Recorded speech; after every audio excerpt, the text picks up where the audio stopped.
ओम शांति, ओम शांति, ओम शांति। 21 जून 2025 के ईश्वरीय मधुर महावाक्य। मीठे बच्चे, तुम्हें स्मृति आई है कि हमने 84 जन्मों का चक्र पूरा किया। अब जाते हैं अपने घर शांति धाम। घर जाने में बाकी थोड़ा समय है। मीठे बच्चे, तुम्हें स्मृति आई कि हमने 84 जन्मों का चक्र पूरा किया। अब जाते हैं अपने घर शांति धाम। घर जाने में बाकी थोड़ा समय है। प्रश्न है, जिन बच्चों को घर चलने की स्मृति रहती है उनकी निशानी क्या होगी? उत्तर, वह इस पुरानी दुनिया को देखते हुए भी नहीं देखेंगे। उन्हें बेहद का वैराग्य होगा। धंधे धोरी में रहते भी हल्के रहेंगे। इधर उधर झरमुई झगमुई की बातों में अपना समय बर्बाद नहीं करेंगे। अपने को इस दुनिया में मेहमान समझेंगे। ओम शांति।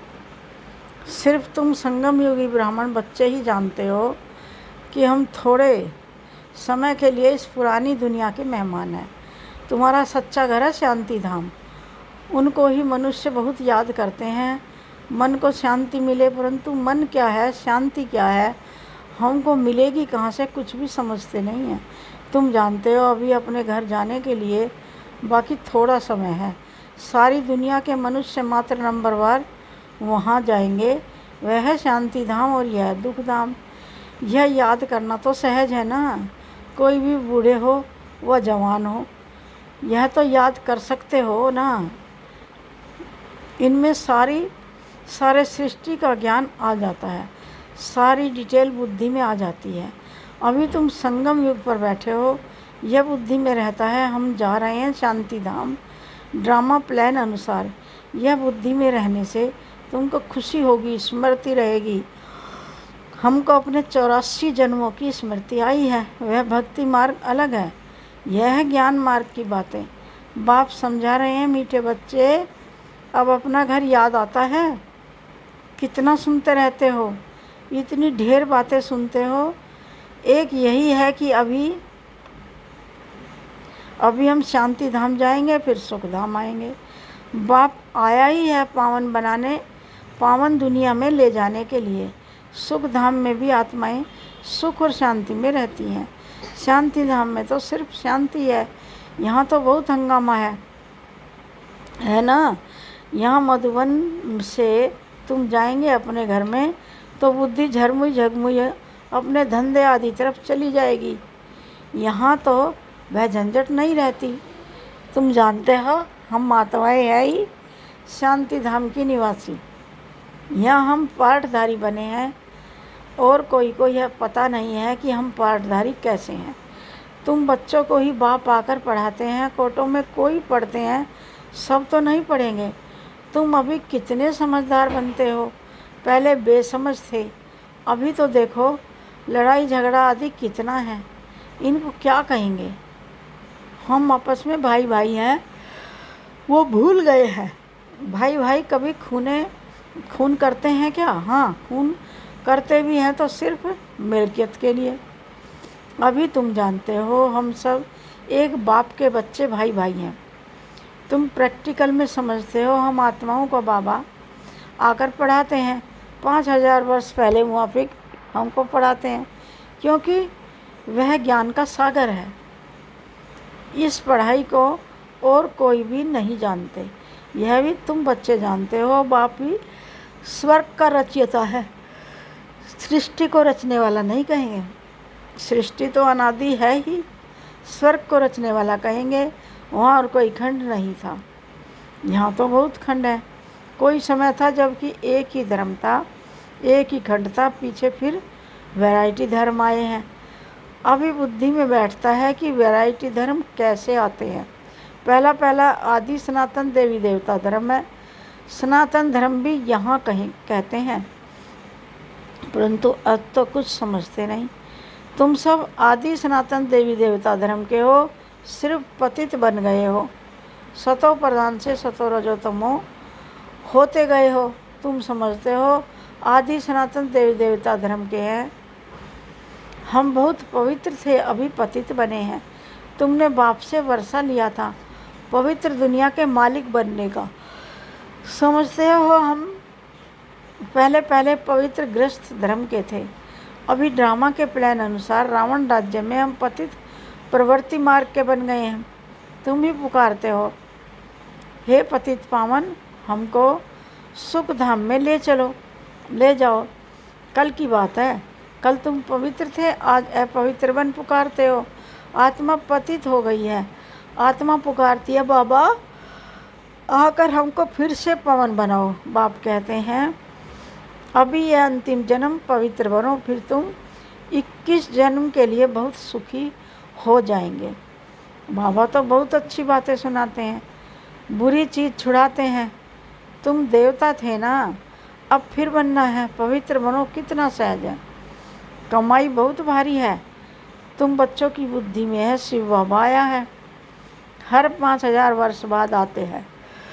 पुरानी दुनिया से नई होती है जरूर, यह कोई और बता ना सके। शास्त्रों में कलयुग की आयु बहुत लंबी कर दी है। यह है सारी भावी ड्रामा की। अभी तुम बच्चे पापों से मुक्त होने का पुरुषार्थ करते हो। ध्यान रहे और कोई पाप ना हो जाए। देह अभिमान में आने से ही फिर और विकार आते हैं, जिससे पाप होता है। इसलिए भूतों को भगाना पड़ता है। इस दुनिया की कोई भी चीज़ में मोह ना हो, इस पुरानी दुनिया से वैराग्य हो। बल देखते हो, पुराने घर में रहे पड़े हो, परंतु बुद्धि नई दुनिया में लगी हुई है। जब नए घर में जाएंगे तो नए को ही देखेंगे। जब तक यह पुराना घर खत्म हो, तब तक आँखों से पुराने को देखते हुए याद नए को करना है। कोई भी ऐसा काम नहीं करना जो फिर पछताना पड़े। आज फलाने को दुख दिया, यह पाप किया, बाबा से पूछ सकते हो, बाबा यह पाप है, गुटखा क्यों खाना चाहिए? पूछेंगे नहीं तो गुटखा खाते रहेंगे। बाबा से पूछेंगे तो बाबा झट हल्का कर देंगे। तुम बहुत भारी हो, पापों को बहुत बोझा बड़ा भारी है। 21 जन्म फिर पापों से हल्के हो जाएंगे। जन्म जन्मांतर का सिर पर बोझा है, जितना याद में रहेंगे हल्के होते जाएंगे। खाद निकलती जाएगी और खुशी चढ़ जाएगी। सतयुग में तुम बहुत खुशी में थे, फिर कम होते होते सारी खुशी तुम्हारी गुम हो गई है। सतयुग से लेकर कलयुग तक इस यात्रा में 5000 वर्ष लगे हैं। स्वर्ग से नरक में आने की यात्रा का अभी पता लगा है कि हम स्वर्ग से नरक में कैसे आए हैं। अभी फिर तुम नरक से स्वर्ग में चलते हो। 1 सेकंड में जीवन मुक्ति। बाप को पहचाना, बाप आए हैं तो ज़रूर हमको स्वर्ग में ले जाएंगे। बच्चा बाप के बने तो फिर नशा चढ़ना चाहिए ना, उतरना क्यों चाहिए? तुम तो बड़े हो ना, बेहद बाप के बच्चे बने हो, तो बेहद की राजधानी पर तुम्हारा हक है। इसलिए गायन भी अतीन्द्रिय सुख पूछना हो तो गोपी वल्लभ के गोपियों से पूछो। वल्लभ बाप है ना, उनसे पूछो। नंबरवार पुरुषार्थ अनुसार ही खुशी का पारा चढ़ेगा। कोई तो झट आप समान बना देंगे। बच्चों का काम ही यह है, सब कुछ भुलाए अपनी राजधानी की याद दिलाना। तुम तो स्वर्ग के मालिक थे। अभी कलयुग पुरानी दुनिया है, फिर नई दुनिया होगी। अभी तुम बच्चों की बुद्धि में है कि हर 5000 वर्ष बाद बाप भारत में ही आते हैं, उनकी जयंती भी मनाते हैं। तुम जानते हो, बाप आकर हमको राजधानी देकर जाते हैं, फिर याद करने की दरकार ही नहीं रहती। फिर जब भक्ति शुरू होती है तब याद करते हैं। आत्मा ने माल खाए हैं तो याद करती है, बाबा फिर आकर हमको शांति धाम सुख धाम में ले जाओ। अभी तुम बच्चे समझते हो वह हमारा बाप है, टीचर भी है, गुरु भी है। सृष्टि के आदि मध्य अंत का चक्र 84 जन्मों का ज्ञान तुम्हारी बुद्धि में। अनगिनत बार 84 जन्म लिए और लेते रहेंगे। इनका एंड कभी होता नहीं है। तुम्हारी बुद्धि में ही है, यह चक्र है। स्वदर्शन चक्र घड़ी घड़ी याद आना चाहिए। यही मन मना भाव है। जितना बाप को याद करेंगे उतना पाप भस्म होंगे। जब कर्मातीत अवस्था को समीप पहुंच जाएंगे तो तुमसे कोई भी विकर्म नहीं होंगे। अभी थोड़े थोड़े विकर्म हो जाते हैं। संपूर्ण कर्मातीत अवस्था अभी थोड़ी बनी है। यह बाबा भी तुम्हारे साथ स्टूडेंट हैं, पढ़ाने वाला है शिव बाबा, भले इनमें प्रवेश करते हैं। यह भी स्टूडेंट है। यह है नई नई बातें। अब सिर्फ तुम बाप को और सृष्टि चक्र को याद करो। वह भक्ति मार्ग, यह है ज्ञान मार्ग। रात दिन का फर्क है। वहाँ कितने झांझ घंटे आदि बजाते हैं, यहाँ सिर्फ याद में रहना है। आत्मा तो अमर है, अकाल तख्त भी है। ऐसे नहीं कि अकाल मूर्त सिर्फ बाप है, तुम भी अकाल मूर्त हो। अकाल मूर्त आत्मा का यह भ्रकुटी तख्त है। जरूर भ्रकुटी में ही बैठेंगे, पेट में थोड़ी बैठेंगे। अभी तुम जानते हो हम अकाल मूर्त आत्मा का तख्त कहाँ है। इस भ्रकुटी के बीच में हमारा तख्त है। अमृतसर में अकाल तख्त है ना, अर्थ कुछ भी नहीं समझते। महिमा भी गाते हैं अकाल मूर्त, उनके अकाल तख्त का किसको पता नहीं है। अभी तुमको मालूम पड़ा है तख्त तो यही है जिस पर बैठकर सुनाते हैं। तो आत्मा अविनाशी है, शरीर है विनाशी।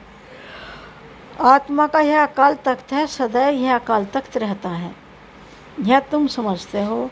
उन्होंने फिर वह तख्त बनाकर नाम रख दिया। वास्तव में अकाल आत्मा तो यहाँ बैठी है। तुम बच्चों की बुद्धि में अर्थ है एक ओंकार। इनका अर्थ तुम समझते हो।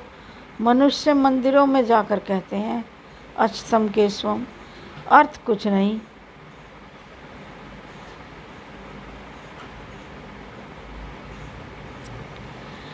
ऐसे ही स्तुति करते रहते हैं अच्युतम केशवम राम नारायणम। अब राम कहाँ नारायण कहाँ बाप कहते हैं। वह सब है भक्ति मार्ग। ज्ञान तो बड़ा सिंपल है। कोई और बात पूछने के पहले बाप और वर्षे को याद करना है। वह मेहनत कोई से होती नहीं है, भूल जाते हैं। एक नाटक भी है, माया ऐसे करती भगवान ऐसे करते हैं, परंतु तुम बाप को याद करते हो, माया तुमको और तूफानों में ले जाती है। माया का फरमान है रुस्तम से रुस्तम होकर लड़ो। तुम सब लड़ाई के मैदान में हो। जानते हो इनमें किस किस प्रकार के योद्धे हैं। कोई तो बहुत कमज़ोर है, कोई मध्यम कमज़ोर, कोई तो फिर तीखे हैं। सभी माया से युद्ध करने वाले हैं। गुप्त अंडरग्राउंड।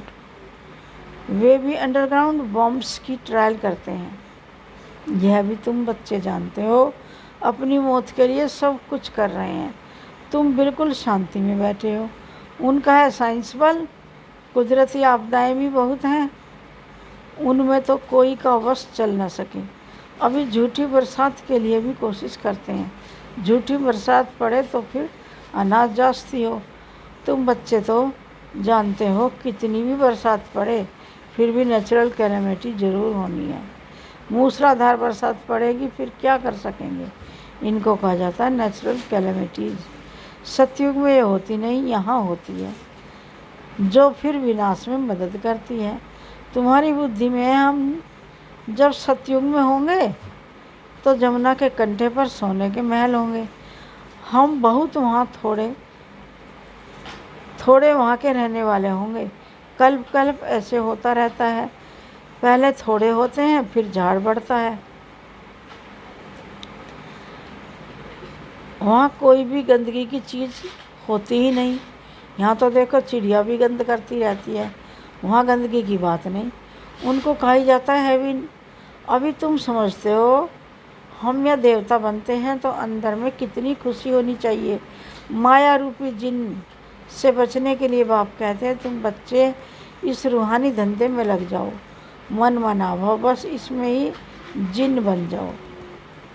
जिन का मिसाल देते हैं ना, काम दो, कहा काम दो, तो बाबा भी काम देते हैं। नहीं तो माया खा जाएगी। बाप का पूरा मददगार बनना है। अकेला बाप तो नहीं करेगा, बाप तो राज्य भी नहीं करता है। तुम सर्विस करते हो, राजाई भी तुम्हारे लिए ही है। बाप कहते हैं मैं भी मगध देश में आता हूँ, माया भी मगरमच्छ है, कितने महारथियों को हप कर खा जाती है। यह सब है दुश्मन, जैसे मेंढक का दुश्मन सर्प होता है ना, तुमको मालूम है, ऐसे तुम्हारी दुश्मन है माया।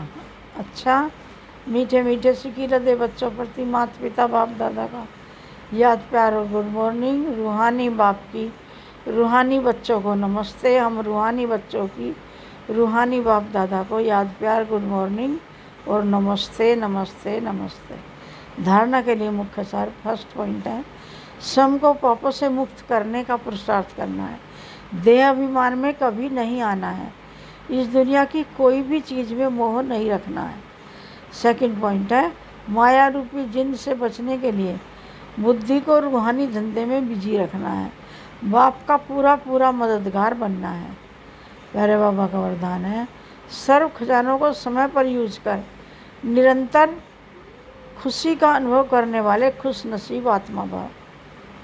सर्व खजानों को समय पर यूज कर निरंतर खुशी का अनुभव करने वाले खुश नसीब आत्मा भाव। बाप दादा द्वारा ब्राह्मण जन्म होते ही सारे दिन के लिए अनेक श्रेष्ठ खुशी के खजाने प्राप्त होते हैं। इसलिए आपके नाम से ही अब तक अनेक भक्त अल्पकाल की खुशी में आ जाते हैं। आपके जड़ चित्रों को देखकर खुशी में नाचने लगते हैं। ऐसे आप सब खुश नसीब हो, बहुत खजाने मिले हैं, लेकिन सिर्फ समय पर यूज करो। चाबी को सदा सामने रखो, अर्थात स्मृति में रखो, और स्मृति को स्वरूप बनाओ, स्वरूप में लाओ, तो निरंतर खुशी का अनुभव होता रहेगा। प्यारे बाबा का स्लोगन है, बाप की श्रेष्ठ आशाओं का दीपक जगाने वाले ही कुल दीपक हैं। बाप की श्रेष्ठ आशाओं का दीपक जगाने वाले ही कुल दीपक हैं। ओम शांति। अब व्यक्ति सारे आत्मिक स्थिति में रहने का अभ्यास करो, अंतर्मुखी बनो। आत्मिक स्थिति में रहें, बाहर मुखता को छोड़ दो तो मेहनत से छूट जाएंगे और अनुभव के सागर में समा जाएंगे। एक दो अनुभव नहीं, अथाह हैं। एक दो अनुभव करके अनुभव के तालाब में नहीं नहाओ। सागर के बच्चे अनुभव के सागर में समा जाओ। ओम शांति, ओम शांति, ओम शांति।